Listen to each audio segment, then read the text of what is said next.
Start Jana. So friends, welcome back to Manchi Pusthakam.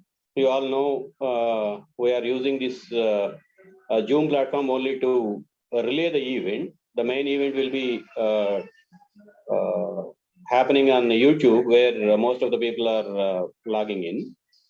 And I welcome all of those who are directly participating on the Zoom and also simultaneously observing the event on the YouTube, and those who are who are listening the event at a later point of time. Today we are going to introduce very important book that is because when they selected Hochman. The title of the book is Selected Hochman. Can you show it that, Vijay? That's the new book we have on Hochman, curated, edited by Comrade Vijay Prasad, who is the director Tricontinental and also the editor Leftward. Now he is in Santiago. He agreed. It's happy that he agreed to participate in this event from there. I believe this is the first kind of talk on that book after the release. This book has been on my mind since 1996, and this is the first time I'm talking about it. So I'm happy to be with you, Comrade Viraya. It's a big pleasure. Nice. Thank you, Comrade. So basically, we all know about Vietnam and its revolution, how victoriously they fought the mighty imperialist America under the leadership of a fragile personality called Ho Chi Minh. We all know by his body and structure and health and other things. But surprisingly, there is an important gap in the understanding of Vietnamese revolution, and we could make a sense of it politically in the given context of the Cold War. But we don't have much of information, first-hand information on the Ho Chi Minh and his writings and his contributions to the revolution, and how he went to. There is kind of anecdotal tales. He went over ship to France, and there he tried to engage with the emigrant revolutionaries, and there he found a connection with the Lenin's theory of colonial third world countries, freedom movements, national question, third world countries, colonial question. And then he was impressed by that, and then he started trying to grasp the essence of Marxism by attending the University of Tyler's in 1920s, 1923-24. I believe that was the time of late we came to know that the authorities from the then Russia, extended an invitation to Bhagat Singh to participate in that study course. Unfortunately, he could not make out to reach there. So it would have been a meeting of great minds, like from third world countries, but unfortunately that could not happen. So from there on, till this extent only, we knew about Ho Chi Minh and his life. But after that, there is no information except the American bombing and attacks and kind of napalm killings. Of the other side, in between, there is a lot of work that has been done by Ho Chi Minh in order to build the party, to generate enthusiasm and interest among the Vietnamese people towards the national liberation. He could distinguish between the national liberation under the leadership of French colonialism, the kind of modern nation establishment of modern Vietnam, under the guidance of French colonial masters, and under the guidance of Leninist theory of colonial thesis. So he could make the distinction, and then he chose a path to revolution, building a modern Vietnam through revolution. This is the basic information everyone can get through the Google, perhaps nowadays. But when I came to the movement, I could only see one book in the whole repertory of Telugu left publications on Ho Chi Minh. That is titled Socialism Ajayam, Long Live Socialism. Half of the book is an essay, and the other half of the book is on the reverse side, his poems. That's only the book I could see in the name of Ho Chi Minh. Beyond that, there is nothing. So there is, Comrade Vijay has took pain to bridge this gap in the left repertory of intellectual tradition of alternative movements, particularly in the southern hemisphere. So with these few remarks, now I invite Comrade Vijay Prasad, who is the editor, and now he is a global name in terms of discussions. He is constantly engaging with the Western audience on the Ukraine war developments, and he failed to make time to Sundaray Vijnana Kendram's request to speak on Ukraine. Thanks a lot. That's the due you have to repay sometime in soon. Yeah, with these few remarks, comrades, I invite sincerely. I express my gratitude to Comrade Vijay Prasad immediately for his acceptance to discuss this book on the small platform called Manchi Pusthakam. Welcome, comrade. Comrade, firstly, I would like to say that I hope that this book is available soon in Telugu, in Malayalam, in Hindi, in Bengali. The reason I'm saying that, not because it's my book, okay? That's not the reason. The reason is we've neglected the work and the thought of Ho Chi Minh. And in our movement, particularly in the Indian left movement, there's a lot to be learned from what the Vietnamese did under the leadership of Ho Chi Minh. So first, I want to just go back a little bit and talk about that encounter with Lenin. Why Leninism is so important to Ho Chi Minh. Then I want to talk a little bit about Ho Chi Minh's ideas. But before that, look at this. In 1917, the Bolsheviks made a revolution. That was the Great Russian Revolution of 1917. After that, there were several attempted revolutions in Germany, in Hungary, and so on. What's the next major revolution? Socialist revolution. We think of China, 1949. When we do the chronology, 1917 Soviets, 1949 China. But you forget that in 1945, the Vietnamese made the revolution. In 1945, Ho Chi Minh goes to, inside Vietnam for the first time in over 20 years. He had been traveling all over the world building the party. And they declare the creation of the Vietnamese Republic on socialist lines. That was the socialist revolution in Vietnam in 1945. Yes, they fought 30 years against US imperialism to unite the country. But they declared a socialist republic in 1945, and half the country experimented with socialism from 1945 till the death of Ho Chi Minh in 1969. So for 24 years, Ho Chi Minh was the leader of a socialist country that was establishing socialist agriculture, that was establishing the attempt to develop the basic needs of people. All of this was happening in his lifetime, but we don't think about that. We somehow imagine Vietnam's revolution succeeds in 1975.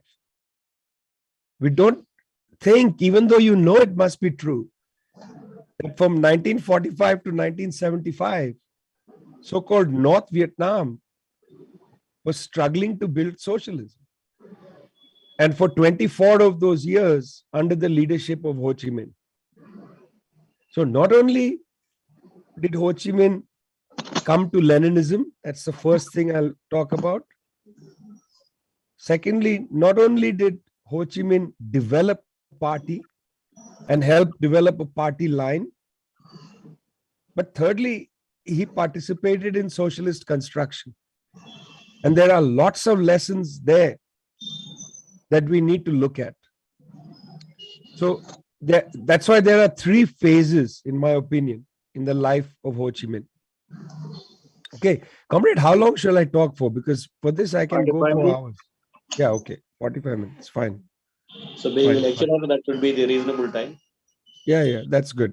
Because this fellow, I can talk for a long time. Is there?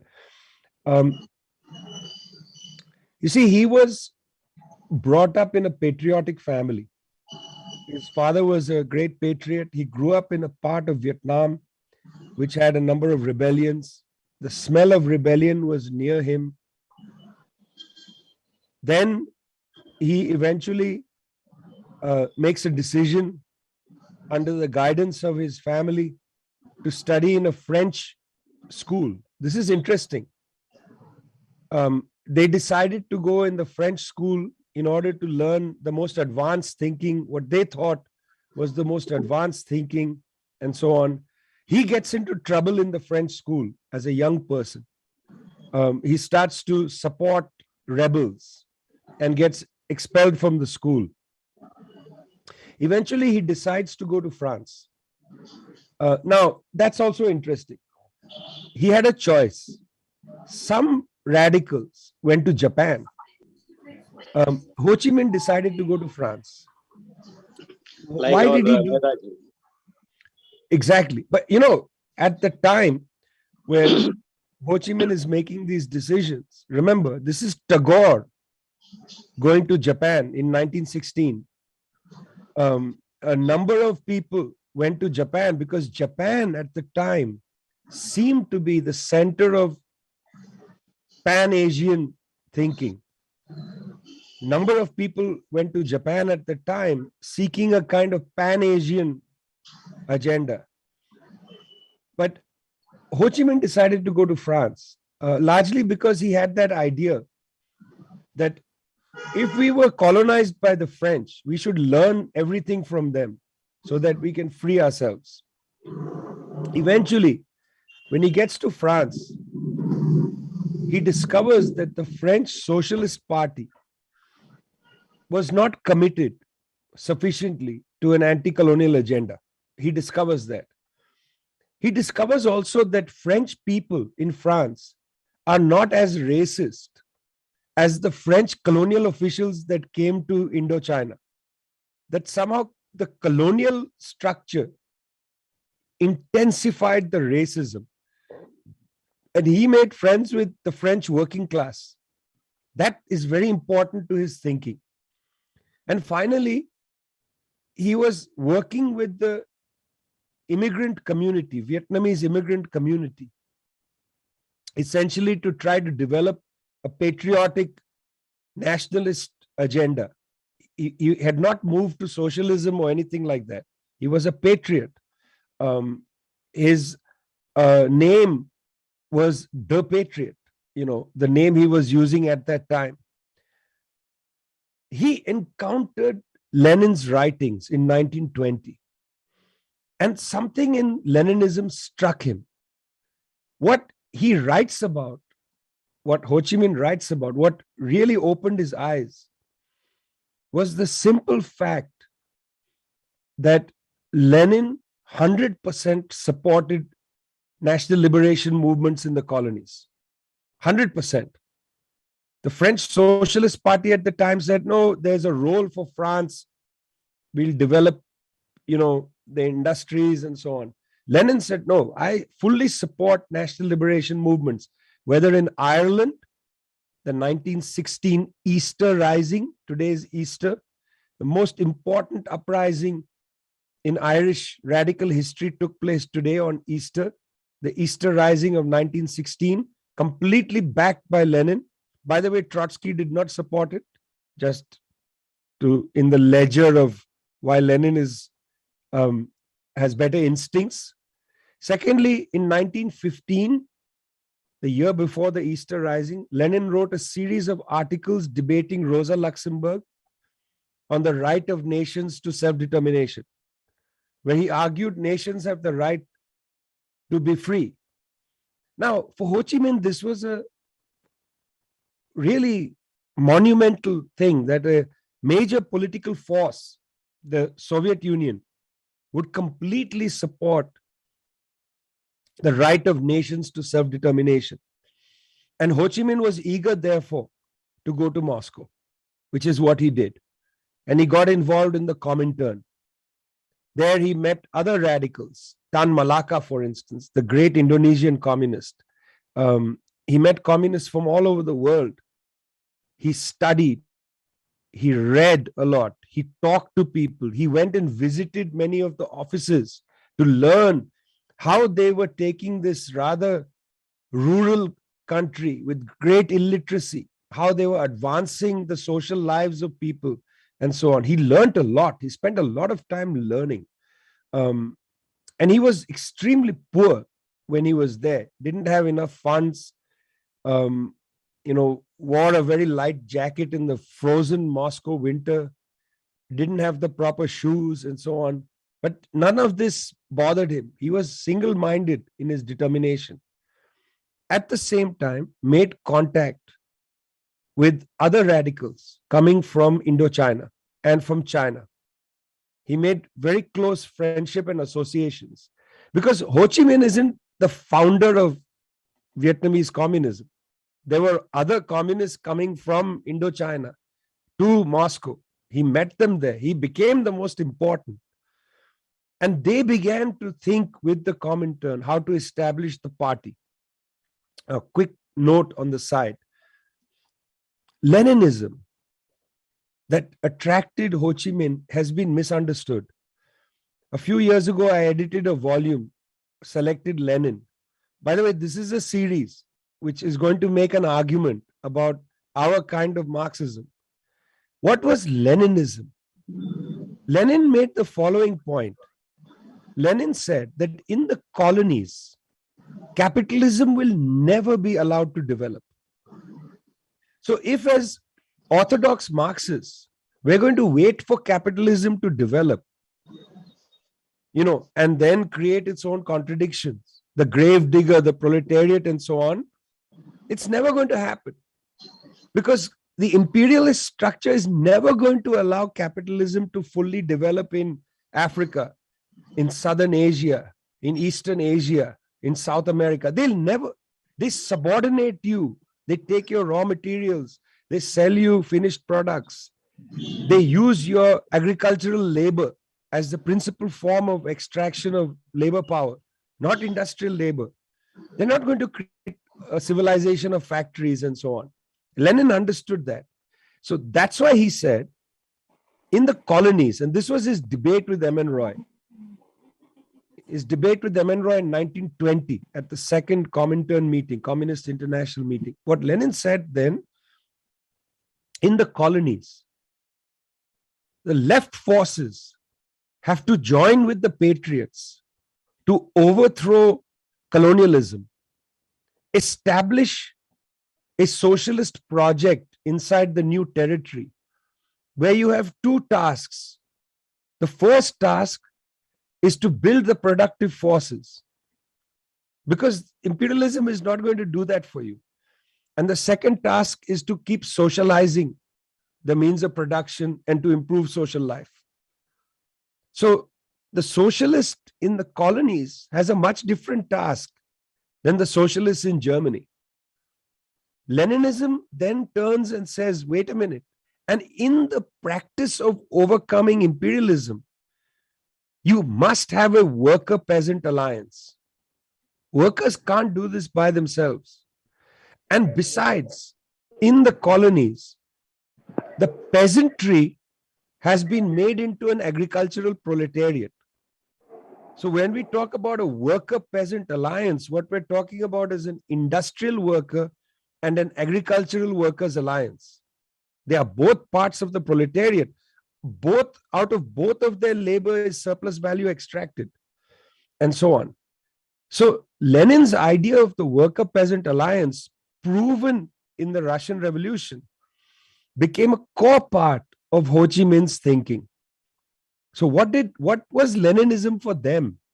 Leninism for them was, in the colonies, You cannot wait till capitalism is developed by imperialism. It's not going to happen. You have to accelerate the revolution now. How do you accelerate the revolution now? By an alliance of industrial workers and agricultural workers, the so-called worker-peasant alliance, overcoming the structure of imperialism, the barriers, and then building the productive forces in your new society and socializing the productive forces at the same time. It's a very interesting interpretation of the world coming out of Moscow in 1920s.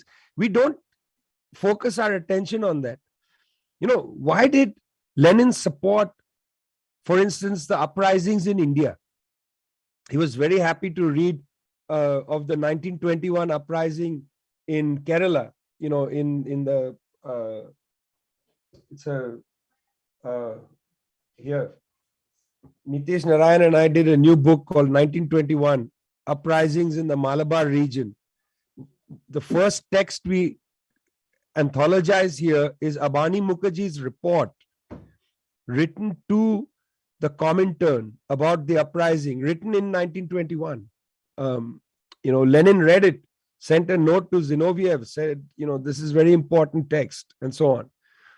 Why was Lenin so interested? Not because he was an opportunist, thinking, let's weaken the British Empire in India in order for a revolution to take place in Britain.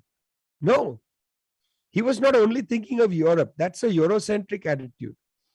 He was saying, how do we make the revolution in India? India should not wait till capitalism develops, because it's not going to. Ho Chi Minh understood that. So they didn't see Lenin as just saying, go struggle in Indochina, what becomes Vietnam, go struggle in Indochina so that the French are weakened and there can be a revolution in France. You see, that's an opportunistic approach. That's an Eurocentric opportunist understanding. Lenin was not saying that. Lenin was saying, go make a revolution in Vietnam for the Vietnamese people. The French will take care of themselves. But you can only make a revolution in Vietnam if you build a worker-peasant alliance. And having taken power, if you recognize that you need to build the productive forces at the same time as you socialize the means of production. That was the lesson of Lenin that Ho Chi Minh took with him. Then he travels to China. China at this time is in the middle of the nationalist period. A new, nationalist development has taken place under Sun Yat-sen. They had a revolution against the emperor in 1911. In the 1920s, when Ho Chi Minh is in China, the Communist Party has been founded. It is in a very tense relationship with the nationalist forces, the Kuomintang. Kuomintang, in fact, cracks down several times against the communists, and eventually a civil war will break out between the communists and the Kuomintang. When Ho Chi Minh is there, he is using the expertise of the Chinese communists to establish schools in the southern provinces of China for exiled Vietnamese comrades and patriots, not only communists. He establishes schools for them.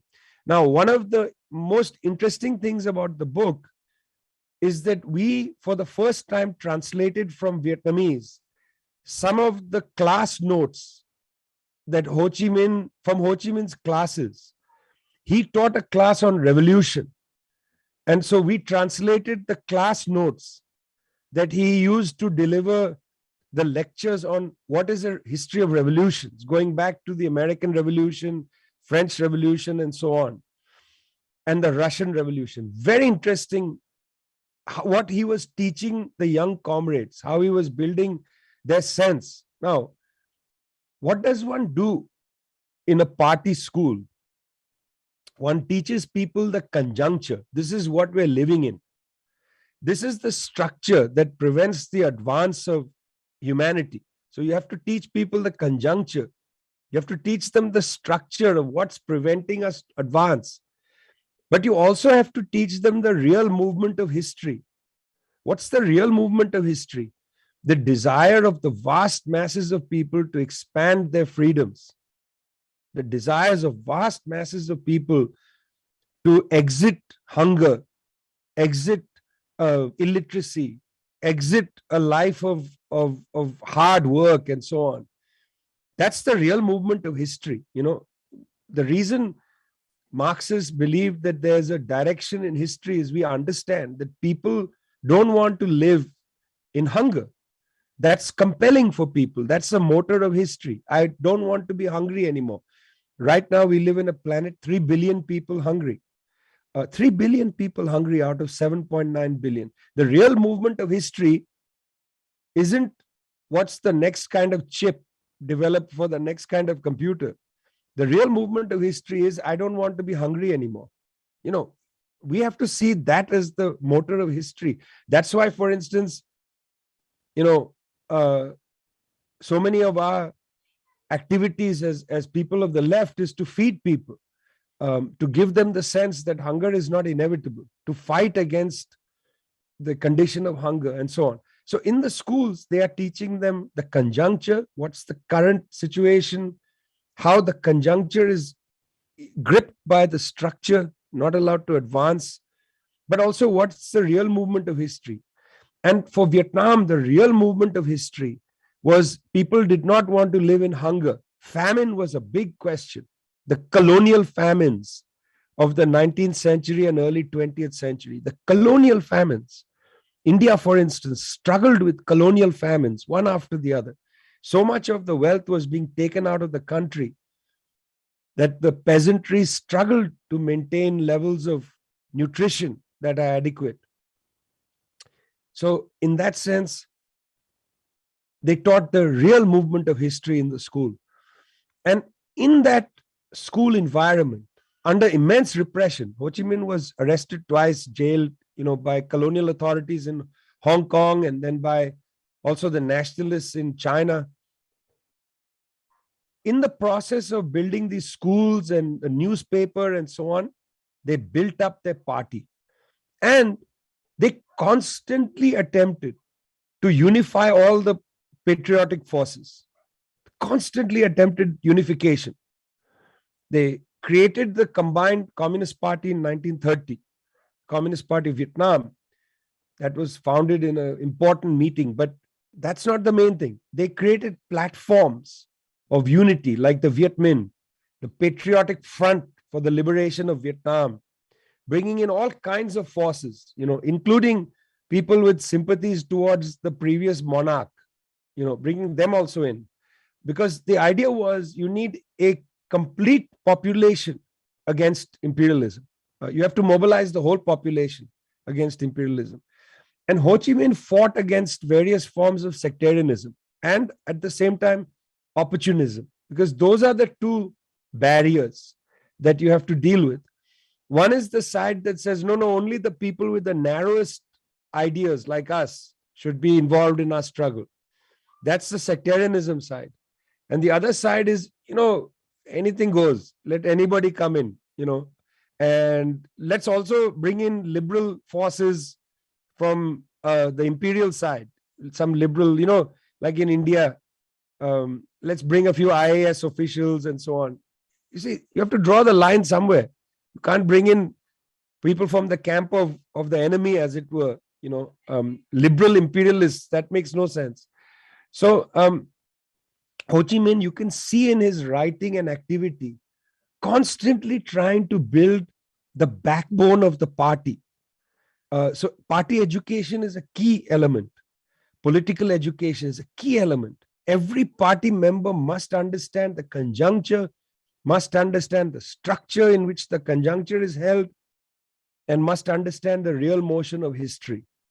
That's the key thing. We don't have political education to memorize the classics. We have political education to become stronger cadre in the struggle. That's what's clear in his class notes.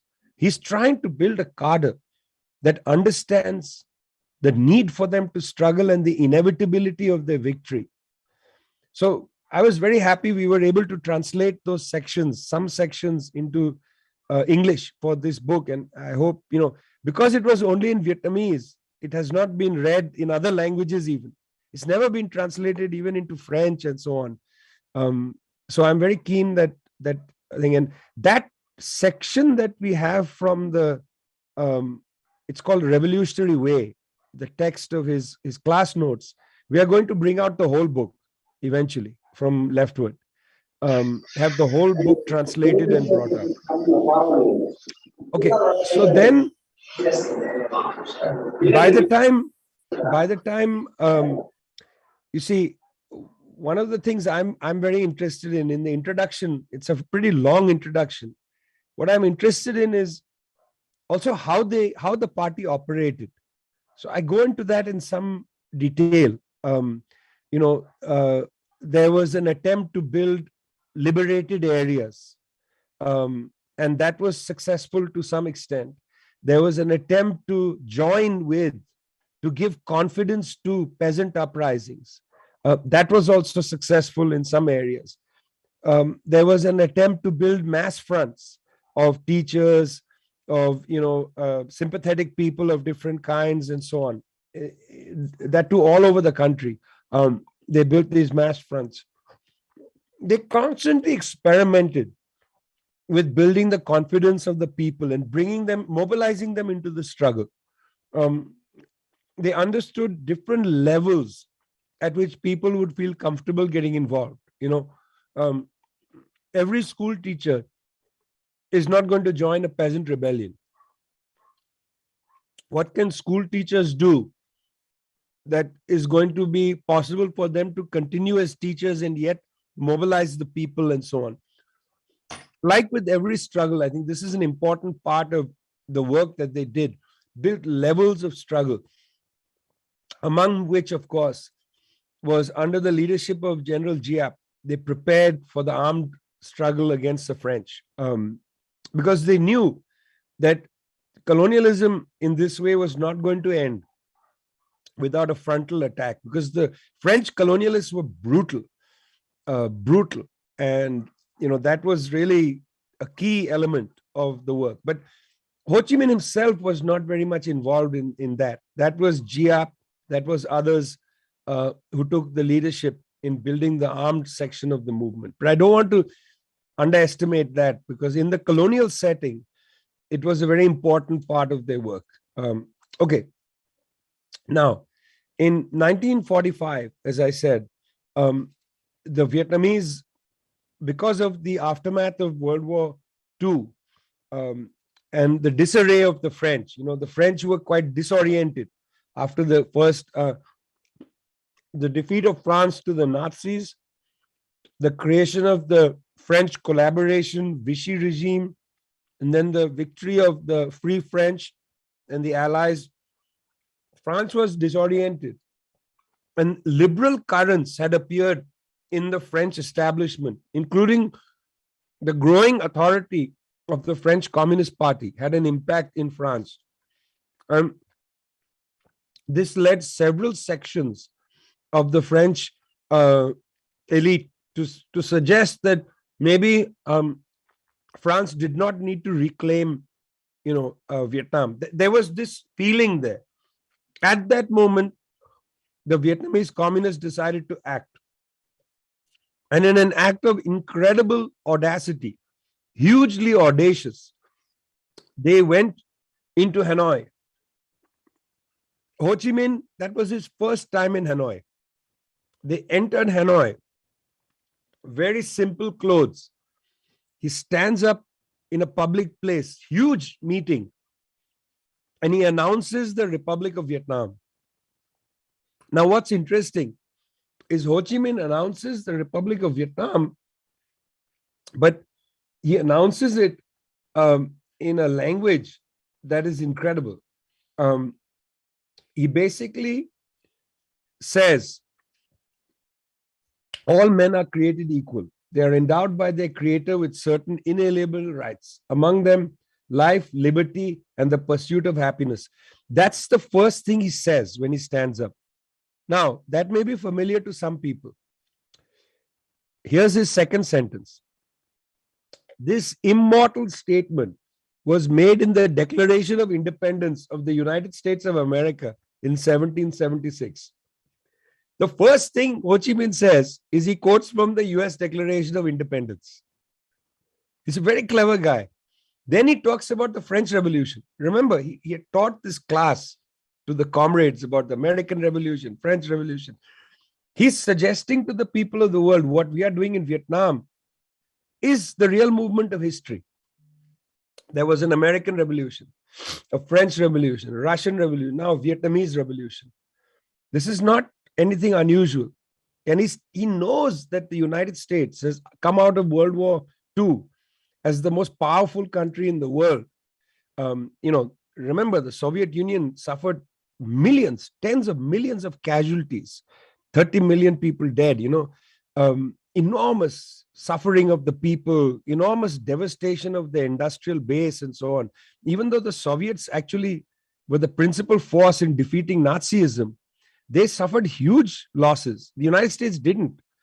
After all, the United States was far from the action.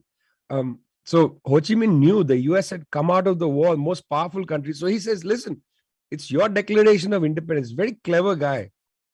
But then in the selections, I added a whole bunch of letters that he wrote and speeches, letters to the French. He writes a letter to the French saying, listen, what we're doing is it's your ideals. Liberté, égalité, fraternité, liberty, equality, fraternity. That's your revolution. We are merely living up to the ideals. What's your problem?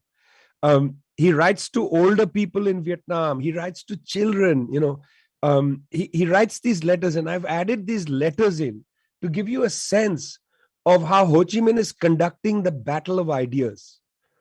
See, the point is not, we are correct. We've established the republic. The point is, how do you convince people?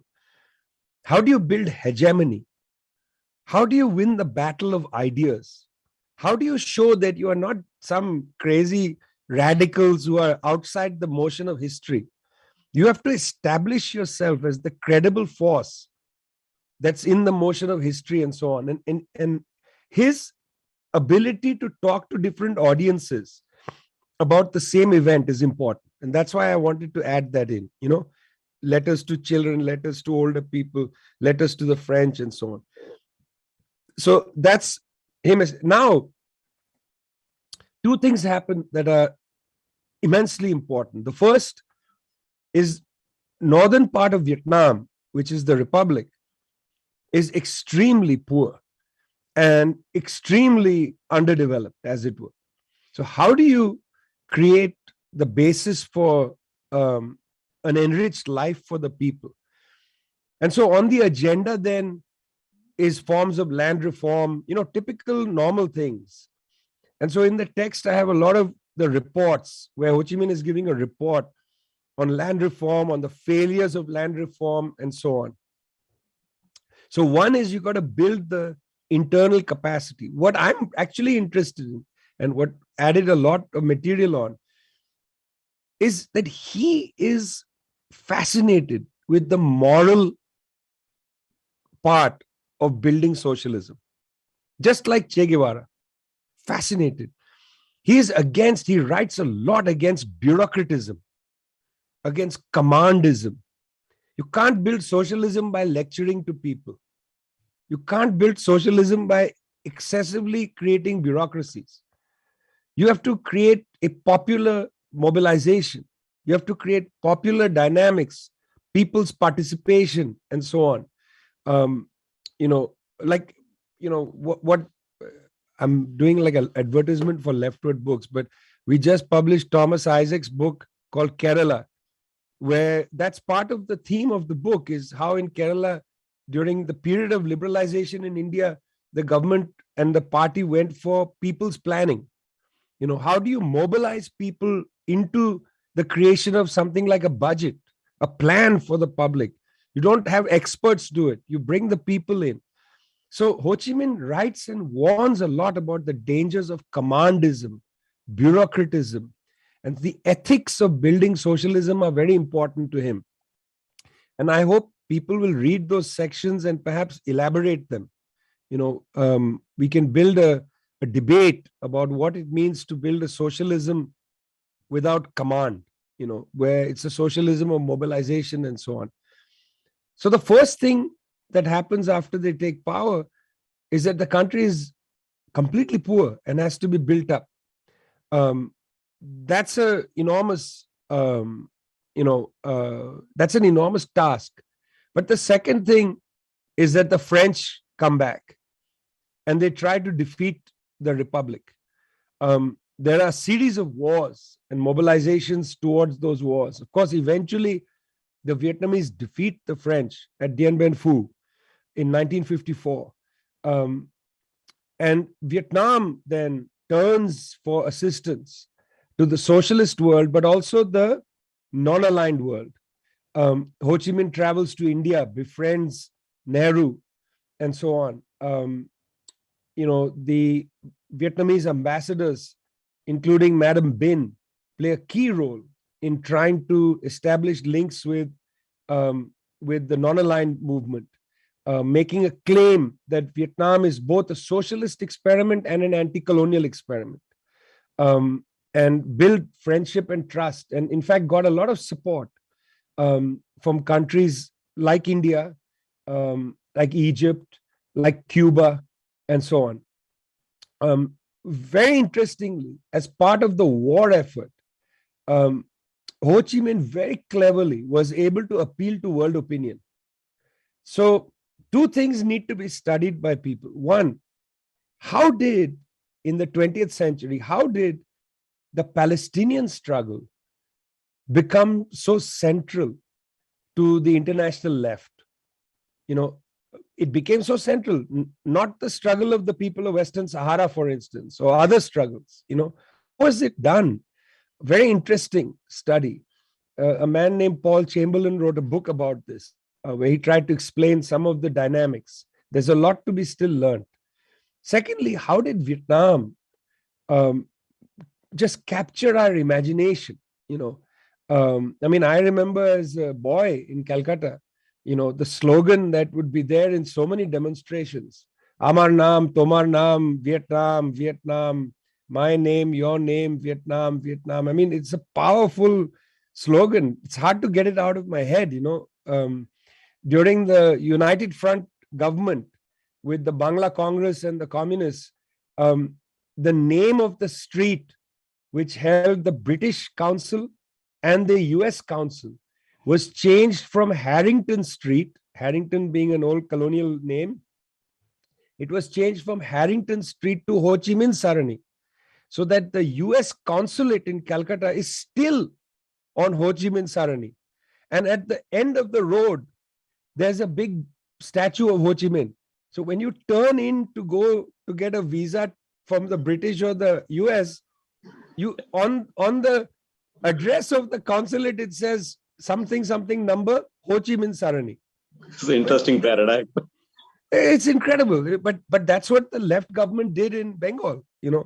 But what I'm saying is, something to marvel at is the way in which Ho Chi Minh and the Vietnamese were able to make their struggle central to everybody's consciousness around the world. So that people in Cuba, the cover of this book is based on a poster made by a Cuban artist, Rene Medeiros. This is, done by Tings Chak, but it's based on a Cuban poster. When the Tricontinental meeting was held in Havana, Cuba in 1966, Vietnam was a major part of the consciousness. And the bravery of the people of Vietnam was central. Che Guevara, in his letter to the Tricontinental, again, 1966, it's in that letter that he writes, we need to create 1, 2, 3, many Vietnams. 2, 3, many Vietnams. Why? Because he says the people of Vietnam are brave in their fight against imperialism. They need material support. They need to be supported in their fight. And Ho Chi Minh plays a role in this, and that's the myth of Ho Chi Minh. Now, why is that myth important? Because what it does is it does something that's actually negative also. What it does is it made Ho Chi Minh into a legend. But legends don't have to be studied. Legends become iconic. You see his picture, that's all. In fact, collections of his speeches and writings have been made since the 1960s in English and in French and in some other languages. Bernard Fall's collection. Most recently, Walden Bellow made a small collection for Verso. In all these books, they write and say, Ho Chi Minh was not a thinker, he was a doer. Ho Chi Minh was not a thinker, he was a doer. That's the downside of creating an icon. In fact, Ho Chi Minh was a thinker. Why would you say that? You see, this is an attitude, and I'm going to start ending up now. This is an attitude that comes from a kind of Marxism that I reject. It's the attitude that says theory is made in Europe, and in the rest of the world, people just act. So that's why Che Guevara writes a manual of revolutionary war, or Giap writes a manual of revolutionary war. They write about their memoirs or whatever, but they don't make theory. Theory is made in Europe. This is an attitude in Marxism, which I reject completely. Why is it that the thoughts of Ho Chi Minh are not taken seriously? The thoughts of Fidel Castro. Fidel Castro isn't just a great speaker or whatever it is. They're trying to think the theory of Marxism while they build the revolution in Cuba. What is the theory of the Indian Revolution? Who are the principal theorists? Have we studied EMS and constructed the theory of EMS's revolutionary thinking? Have we studied Sundaraiah and said, in Sundaraiah's writings, can we glean the theory of the Indian Revolution? What did they summarize? What did they learn? These are also Marxist theorists. Marxism isn't just an assessment of macroeconomics. Marxism is about making the revolution. And the theory of Marxism, or at least Marxist-Leninism, is what are our experiences in making the revolution? So here's the interesting thought experiment, which I'm going to leave you with. One day, Marx's children came to him with a game, and they made him write, what's your favorite food and so on. Marx loved doing these kind of lists. I feel like this list business got Marx interested. When he and Engels were writing the text for the German ideology, which was never published in their lifetime, Marx made a list. And this list was discovered by Engels after Marx had died. The list is then published under the title Theses on Feuerbach. But these are basically notes that Marx made. I don't know if he intended it for publication. Now it's treated like, well, in the thesis of Feuerbach, Marx has said, this was a list he made. Imagine, comrade, the lists that you make sitting at your desk. You say, don't forget to buy, oil for the house. This, today I must think about this, and then in the midst of that, you write something about the current political conjuncture. The confidence of the lower middle class now with their affiliations to Hindutva. You write that down on the list. That's an important insight into our moment. But it's a list. You haven't worked out the ideas. Anyway, in the list, Marx writes in the 11th thesis on Feuerbach, philosophers have only interpreted the world. The point, however, is to change it. It's the most famous of the theses of Feuerbach. Philosophers have only interpreted the world. The point, however, is to change it. I think Marx was wrong in that statement. I don't think, or rather, maybe our interpretation of the statement is wrong. Generally, people interpret that statement as being, well, there's intellectuals who study things and they only interpret the world. And that's not the point. The point is to go out there and to change it. This makes a divide between theory and practice. That there are theoreticians and there are practitioners. And remember what I said about that strand of Marxism I reject, which then makes this divide into geography. The theoreticians are in Europe and North America, and the practitioners are in Asia, Africa, and Latin America. Because in Europe and North America, they can't make a revolution. They can only think about Marxism. So this is a common attitude. I reject that attitude. I also reject the 11th thesis on Feuerbach, or at least that interpretation.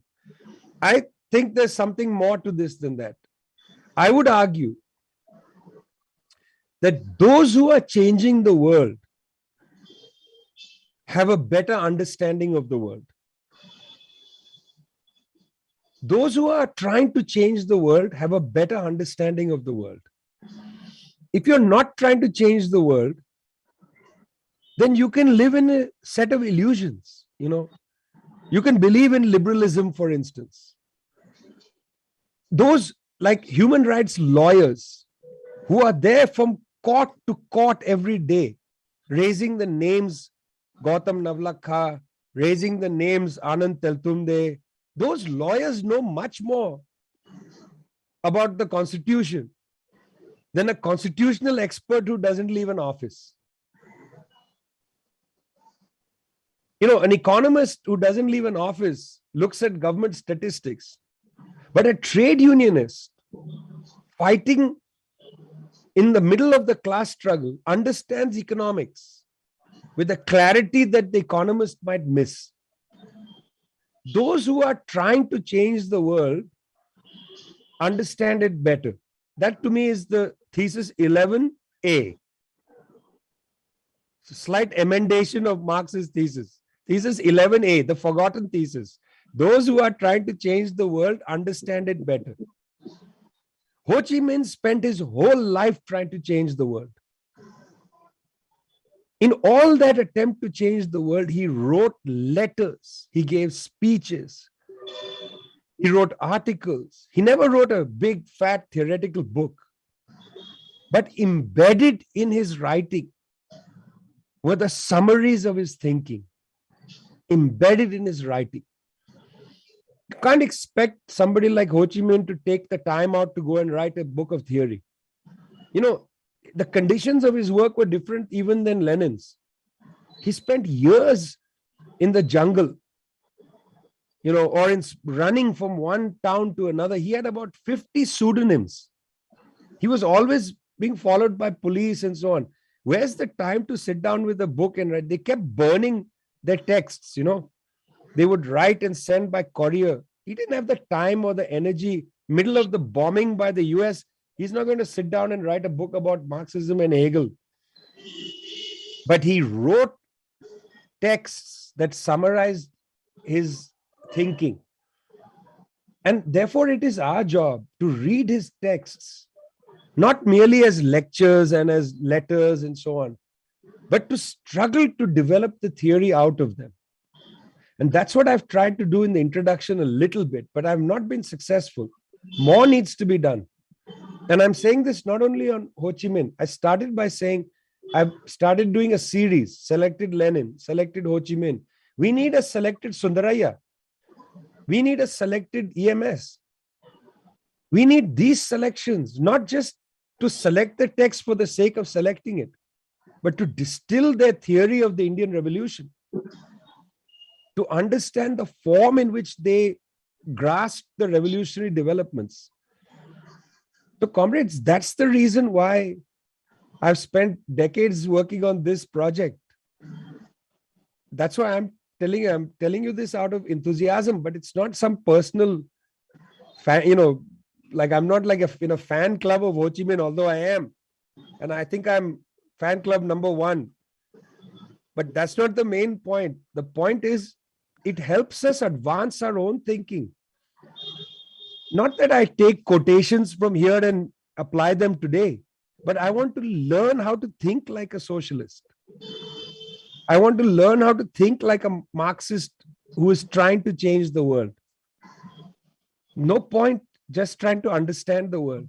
You won't understand it, actually. That's the point. If you're merely trying to understand the world, you won't understand it. If you are trying to change the world, you'll understand the limitations of the world, and then you'll really grasp it. In his time, Ho Chi Minh was trying to change the world. In his time, he understood it very clearly. Therefore, we study him to learn his method as much as anything else. Thanks. 45 minutes? Yeah, on time, dot. Okay. Thank you, Comrade Vijay. I hope this today's talk will enthuse some more to read, go get the book and read what about Ho Chi Minh, not only as an iconic revolutionary, but also as a theoretician who tried to distill the theory of revolution into practice at his level in a specified time and space. That's the important thing. It's very, I should bring to your notice that I have selected, I edited a small book for Now Telangana in the name of, in memory of Lenin. In that, I used your introduction to that selected Lenin and also Ho Chi Minh's. So I brought out the assessment of Lenin by Ho Chi Minh, by Clara Zetkin, by several other people, including European Marxists of that time. So this way, this helps us to at least to peep into what had happened and the other attempts or experiments of making a revolution or building a socialist society. We have only two parallels. The whole theoretical debate on Marxism and post-Marx period, the post-Marxian era and post-Second World War era revolves around the Russian model or Chinese model.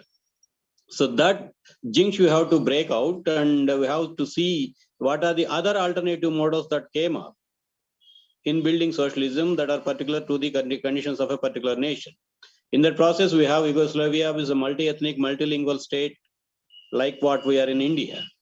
And that also, there is a need to study the building of Yugoslavian Communist Party, how they coordinated and kind of achieved a balance between the interest of multi-linguistic interest and also multinational, multi-ethnic interest, because that's more important to advance the cause of Indian revolution at a given point of time. That's what I believe.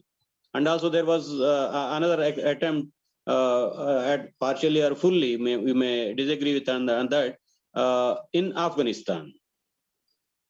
We only know the history, how it is dished out by the Western intellectuals in a selected paragraph, selected phases, selected leaders, and the selected eras.